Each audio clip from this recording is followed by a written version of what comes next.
Welcome to the FMCG Guys podcast. I'm Daniel Torres, joined by Efrain Rosario. Hey, Daniel, nice to see you again, back in Zoom land.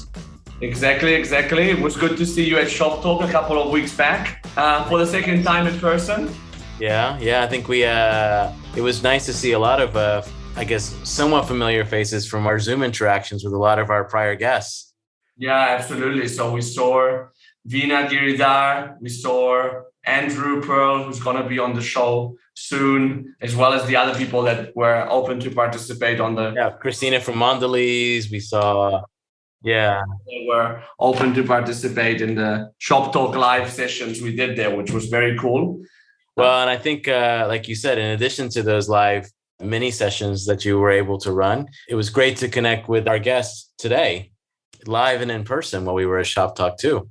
Yeah, exactly. Our first full-length episode recorded in person. We'll be curious to hear from the audience, by the way, if they have any feedback from it. Hopefully, it makes a better and more entertaining show. And actually, the guest that we spoke with is actually someone very special who I invited at the podcast a while ago. And finally, it just coincided that we were able to record it in person. And that's Lucia Marcuzzo, who's the Senior Vice President of Levi's North Europe.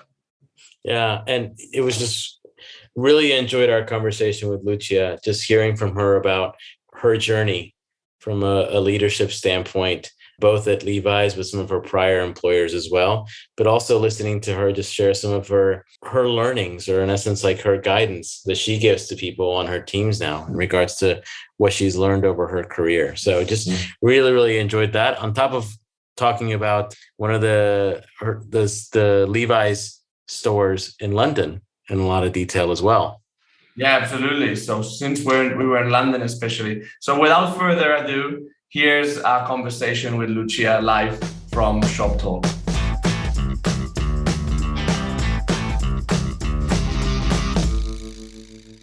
Hi, this is Daniel here from the FMCG Guys. Actually recording this face-to-face from Shoptalk in London with a very special guest, which I've been stalking for a few months to get on the show. Lucia Marcuzzo, thanks for joining us today. Thank you, Daniel, for having me. It's a pleasure, really. And to record this live and, physical presence is almost a gift. It's almost a gift, yes. Well, I would say it is a gift. It is a gift. It's not almost a gift. It is a gift. Yes. And as you can hear, joined by Efrain Rosario as well. Again, this is our second time meeting in person. The second time meeting in person. He's flying out to Paris soon, escaping my presence. So he's in a good mood now. Yeah, let's just wait on that. Let's just see how there are any travel delays. Yeah, as well. Yeah. So Lucia, how have you found Shoptalk so far? Well, it's very engaging. First of all, again, being live again in a place where you can meet people, you get new ideas, you get inspired, nice speakers. So I thought it was, really, really great. I think, I was part of a panel on day one, and it was something dear to my heart, and a bit, maybe not, the hardcore of Shoptalk, which, is a lot about technology and trends and things, but it was leading with purpose, which I really, it's a topic that I love.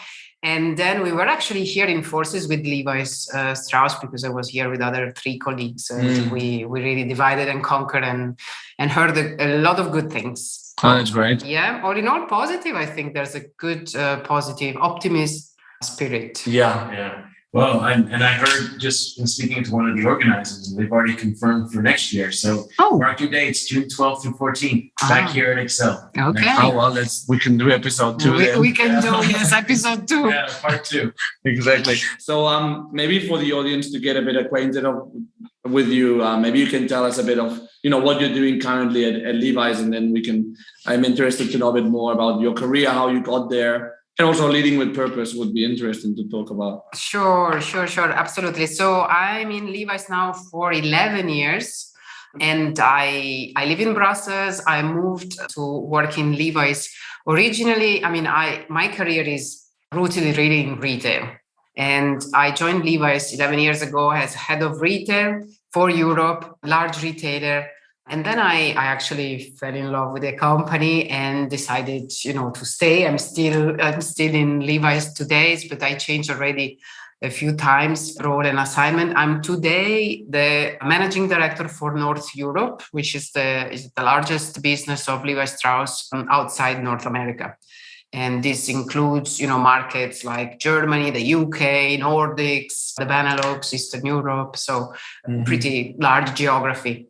I think it's one of the 2 regions you have in Europe right now, yes, right? Yes. So Levi's is organized globally with 7 regions. So there's 2 in Europe. One is North Europe that I lead, and the other one is South Europe with France, Spain, Italy, Portugal, Greece, and North Africa. There you go. Yeah. So we're actually in one of your home markets then. We are. Well, I have to tell you that the Levi Strauss store on Marlborough Street is amazing. Oh, that's great to hear. It's a great experience. We actually were there a couple of weeks ago on a inside safari through the Soho neighborhood. Oh, that was our first stop. Nice. Yeah. I love to hear it. It's one of my favorite. I think the teams is very passionate, and we do special things in London. Especially, I think we have our archive as well. So there are some pieces that come from the archive, a large archive in San Francisco with pieces that dates back a century, and we have a few rare pieces here as well. And then we have our lot one, which is the made to order jeans. So it's something really customized and fit for you, and very special experience. Yeah. We talked a lot during Shoptalk about experience and physical stores and digital. And I mean, I think to me that's why we visited that store, because I think it in essence exemplifies a lot of those topics, right? Particularly, we get into it, leading with purpose as well. I think some of the stuff that you see there in terms of how the fabric pieces are being repurposed. Yes, absolutely. In so many great ways. Like for me, it was like, this is, I have to come back here with more time to properly shop the store. And the made to order section was really, really fun to watch as well. And this is an experience as well. I mean, I'm having actually my lot one prepared these days. I'm really excited to go and collect my, made for me jeans, and it's amazing. I mean, you come and you select your fabric, your all the little details of your jeans. They made it for. I mean, this is really an experience you don't forget. And as you said, I mean, leading with purpose. Levi's, one of the things why I really like Levi's is that purpose is really ingrained since the foundation. I mean, it was born basically on a very simple idea of putting these rivets on the pants to make them durable, and for the miners, right? So to put them on top of their clothes, just to make them more durable. And this idea of durability, I mean, if you think about it in today's environment with sustainability, there's many angles of sustainability, but really make the products resist the time. It's one of the most sustainable thing we can do. So and actually that was one of the points I heard that today at Shoptalk as well. There was another panel where they were talking about sustainable brands, and that was one of the points that the one of the speakers made, which is that we have to think about that, right? Which is that you could buy something that's a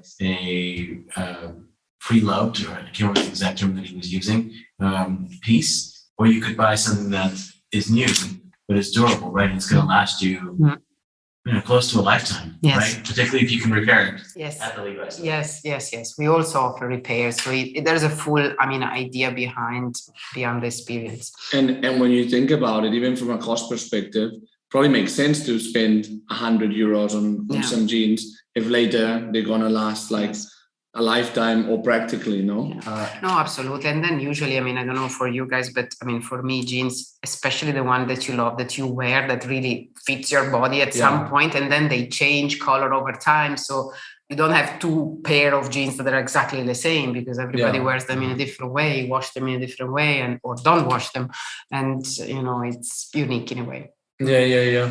By the way, how did you start in retail? Because you joined Levi's already as head of retail. Yes. I don't think you started there. No, I didn't start as head of retail at all. So actually, when I graduated in university in economics, and when I always loved mathematics and numbers, and analytical things and reporting and so. So I wanted to work in finance, kind of. Oh, really? Right?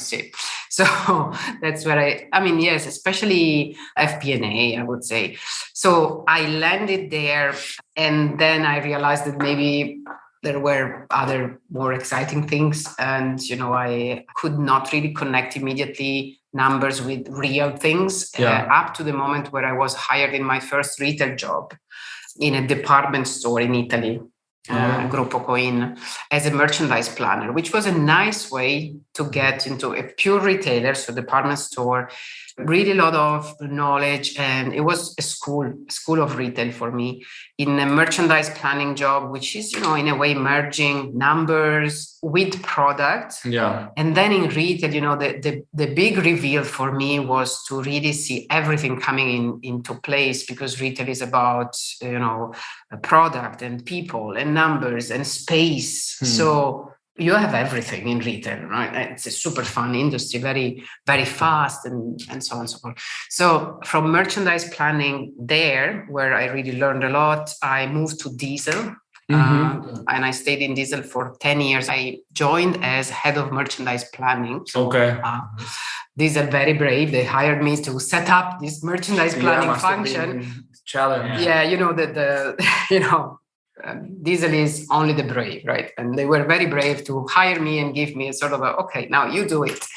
So it was a lot of empowerment in an entrepreneurial kind of reality, big, quite, sizable business, but still with this entrepreneur and charismatic team around and people around.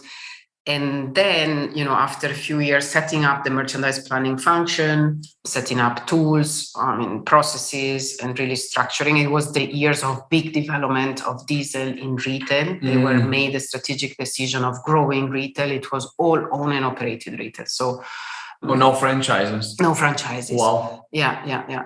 And globally. And then they actually promoted me, and they took another, bold decision and brave decision. And from merchandise planning, actually became head of retail globally for Diesel, which was a big step. And I had to learn a lot. And so, I remember, how am I doing this? And so I asked my boss at that time, so how do I do it? And I said, ask questions. And I think it was a very good advice. Rather than, think that you know it all, ask questions. And then from there, I spent 7 years as head of retail in Diesel. And at some point, I wanted a change, a life change, really. Yeah. Where were you based when you were with Diesel? In north of Italy. Okay. So the headquarters of Diesel is really in Veneto, in the Veneto region, and northeast of Italy. So it's a small, tiny village, but very international at the time, because, it was really attracting many talents. I wanted a life change. After 10 years, I was actually, pregnant and wanted to live abroad.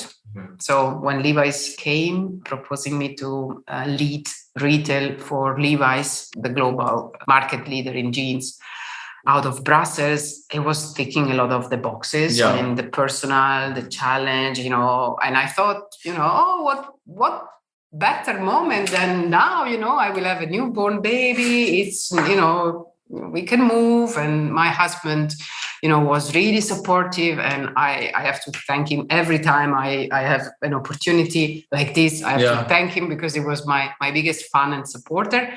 And we moved to Brussels thinking that, yes, let's go. And that it started with Levi's.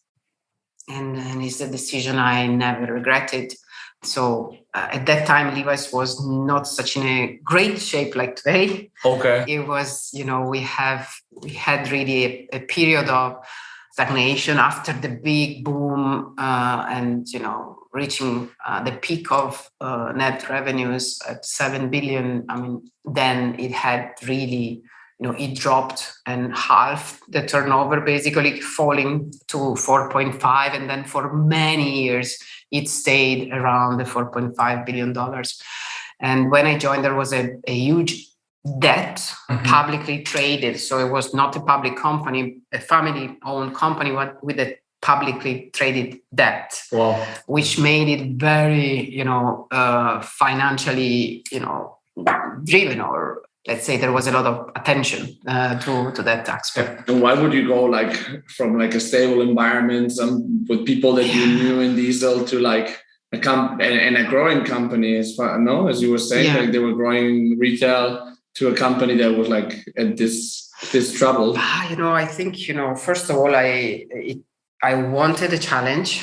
Maybe I totally underestimated the fact that, having a newborn baby, it's per se, can be a challenge. And I wanted to live abroad. And then, Levi's is Levi's. It's like power of the iconic brand. It's iconic. Yeah. You wanted to be successful as a brand. And I thought in retail, I could bring some ideas and something, and give my contribution to revamp it. Yeah. So it sounds like it's been a great journey to where you are today. What would you say would be some of the big lessons you've learned along the way? Oh yes, many. So, well, first of all, the biggest, most important lesson is you don't win alone. It's the power of the team and people coming together in a positive and in a productive way. So it has to be positive. It has to be with people that you trust, you are well with. So, but if it's only that, then you go out with your friends, right? It has to be positive and productive. So there must be a sort of hunger for results to achieve something, sort of an ambition, but keeping the positiveness, because if it's only about ambition, then, it's not very pleasant and it becomes, just competitive for the sake of it. So it's the combination of the two things. So the first thing is really surround you with people that you trust, or, you can build trust with, and people that can inspire you as well. And, they're better than you, and let them thrive as much as possible. It's number one lesson, and culture is important. So that's why, I was here at Shoptalk to talk about leading with purpose, because I really believe that's the secret sauce. You can copy many things. You can copy, you can buy, you can get financial assets, you can buy technology, you cannot copy culture. Yeah. How do you actually transmit that purpose to your team, like now to your organization, and make sure that it arrives to like the store managers and store employees that are like a couple of levels, or 3 or 4 levels below you? Yeah.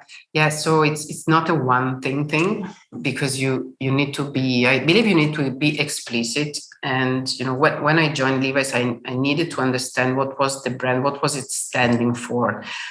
Because what you do and what product you have, it's important, but it doesn't define your culture. It's, how you do it. So what behaviors you have there. And so people will look at you and how you behave and what you do, what you say, but what you do. And so the how is super important. So small elements like, how you interact with people, how approachable you are, if you deliver what you say, if you say what you do. So this kind of transparency, communication, and living up to what you preach. And then you have to put the investment. Where there's your mouth, you need to put your money, right? So you are all about diversity. You need to, invest in creating this diversity. You need to create forum. You need to, take certain commitments. But then, you have the what you do, the how you do it, and then you need to go back one level even more, and it's a why you do it. And I think for me, the moment I realized the power of and the engagement that I had in working with Levi's for Levi's is when I realized that it's more than just a pair of jeans. Is actually do something that equip generations that want to change the world. If you look at Levi's history, right, it was there for the pioneers, so miners and workers, and then it was there for the cowboys, and then was the first jeans for women, and then it was for the rock stars, and then it was for the rebels and the social activists, and then for the entrepreneur of the Silicon Valley changing the world, and today is for this environmental activists as well. So is there, I mean, if you look at the picture of the Berlin Wall falling down, all those people is wearing Levi's jeans. Oh, really? Because it's freedom, right? It's always at the epicenter of episodes that are changing the world and giving this sense of freedom. So for me, this is what inspires me behind the brand. So it's the why. Yeah. So given that, like you said, as you've gone up and you've acquired more responsibility as you've risen up the ranks, both at Diesel and at Levi's, how do you feel your leadership style has adapted? As again, the number of people that you're responsible for has grown as well. Yeah, I think when I realized that I didn't need to have all the answers, but I had to focus much more on asking the questions, was a moment for me. I mean, you grow in your career, probably coming from, a specialized role to a more generalist role. Maybe you go back to specialized and then generalist again. And sometimes you tend to overdo, what you know best, which I still do. I mean, if you ask my merchandise planning team, probably they would tell you that I'm a real pain, on merchandise planning. I acknowledge that and I apologize with them. I mean, yes, I know. But apart from this, soft spot that I have for merchandise planning, the rest is I realized you need to unleash the talent of the people that are working with you. Number one, so ask powerful questions. And then the other thing is this building trust. And to build trust, you need to show your vulnerability. If you are those superhero that knows it all and, you're not building trust. I have my indicators when I have a new assignment and a new team. Trust doesn't come because I say, I trust you. No, it doesn't happen this way. I know that the team trusts each other and we have a trustful relationship when there's people saying publicly in front of others, I didn't understand, I don't agree, I have another opinion, ask a difficult question, or, when you have those, or I say, I didn't do it and I missed it, I made a mistake. These are moments where you see that there is trust in the team. Up to this moment, you cannot build anything if you don't have this first base. It's a contrary of a culture of fear and circles of silence, which is extremely toxic. Absolutely. But it's but you have to live by, you cannot make it up. You cannot just say it. You have to role model it. So if you have to almost in this situation, almost be the change you want to see. Right. Indeed. Yeah, totally. Yeah, I was curious to know as well. You mentioned that when you joined Levi's, you were pregnant, or you just? I just delivered. So my child at that time was 4 months, and we moved to Brussels. So me and my husband with a newborn, 4 months old child, something my mom will never forgive me, or moved. So it was a new experience in a new city, in a new company. A lot of change at the same time. A lot of change at the same time. That's what I recommend candidates not to do. No, people in my network it's not tough. To do. I was very naive. You were very brave. Yeah. After 10 years of only the brave, I was, I can do this. But, especially the lack of sleep was the most challenging. Yeah. How did you manage, also not only to perform, but also to combine that personal side with the work side, that work-life balance, if you like, or a work-life integration, as some like to say it? Yeah, I'm not sure I have a rational answer. In a way, I knew it was, I felt supported.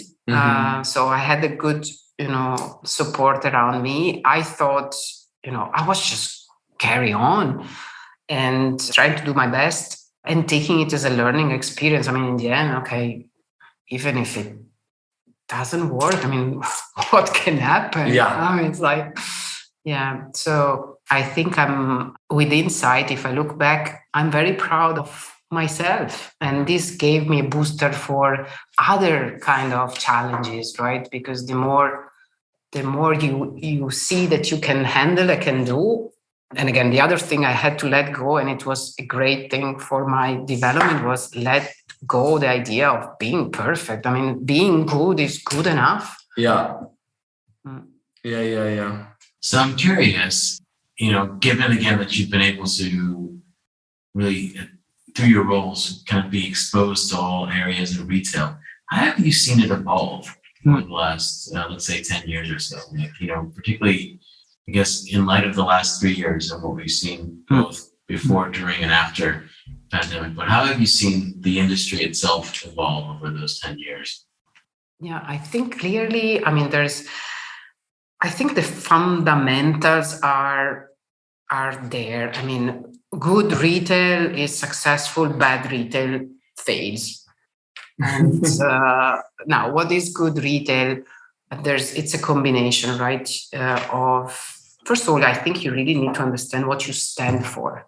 What's your product? What's your sector? What's your consumer? And really be consistent. I think brands or retailers that are very consistent, they succeed. And there could be other elements. I mean, but a good successful retail formula, and usually is really be clear about what's your product, what do you stand for, love and innovate your core, your DNA. I mean, if you are good at something, I mean, keep investing and bringing innovation in your hardcore, right?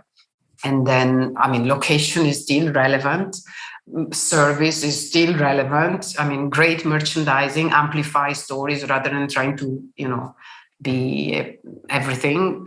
But I think in general, I mean, of course, digitalization, it's important, and omnichannel. I think these are the two main drivers everybody talk about. But in essence, it's the same. Mm-hmm. I mean, so there's some core fundamentals that pre, during, post-COVID are always there. Yes, I think the sign of somebody like you who's successful in retail is somebody who can articulate what are some very simple lessons, but not only state them, but then go and execute them as well. Yeah, indeed.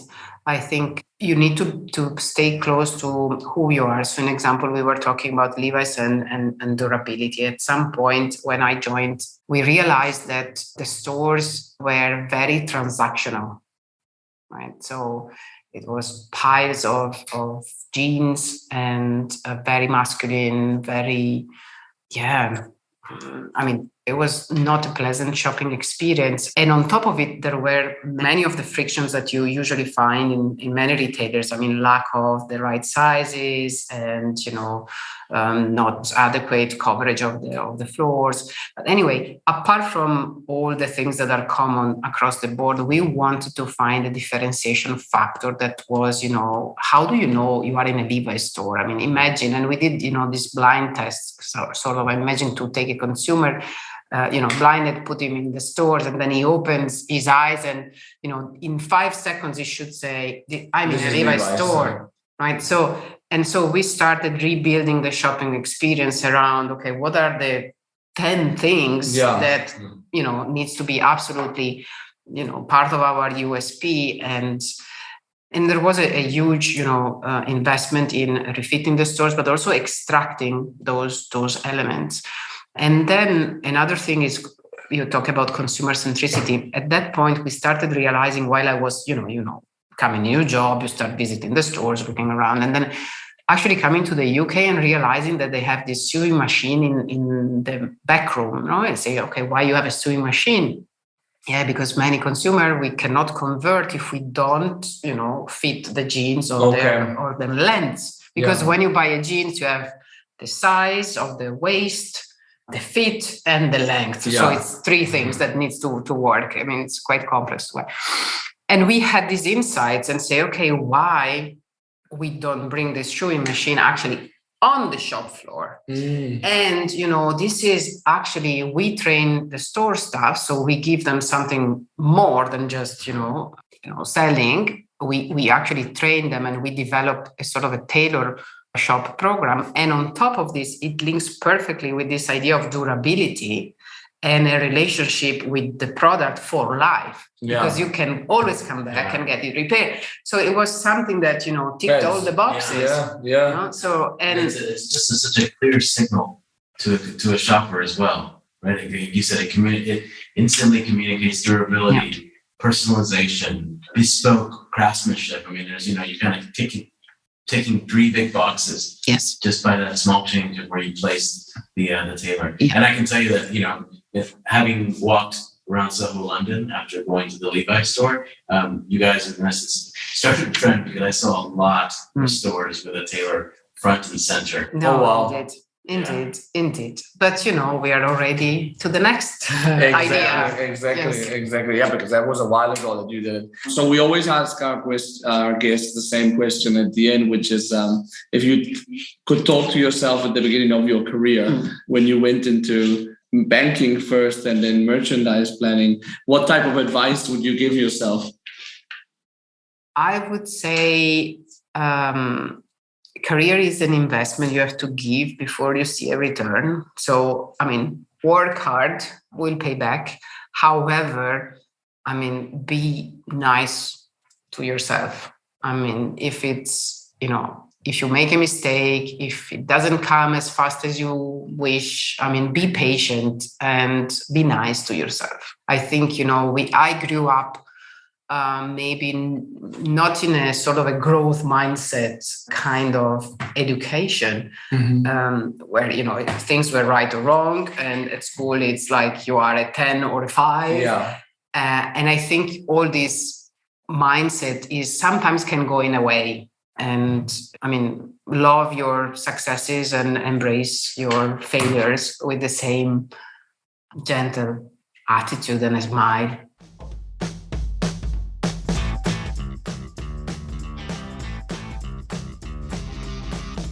This was Lucia Marcuzzo, Senior Vice President of Levi's Northern Europe. Very good conversation, no? Overall, Efrain, as anticipated at the beginning. Yeah, no, absolutely. I think that there's a lot for our audience to digest in that conversation with Lucia, not least of which is that if you find your way to London, definitely go check out the Levi's vintage store and see firsthand a lot of the stuff that we were talking about with Lucia in terms of how they've been able to bring good retail to life through that store, which is the first of hopefully many that will come from Levi's around the world. Yeah, absolutely. And what are your main conclusions out of this conversation, Efrain?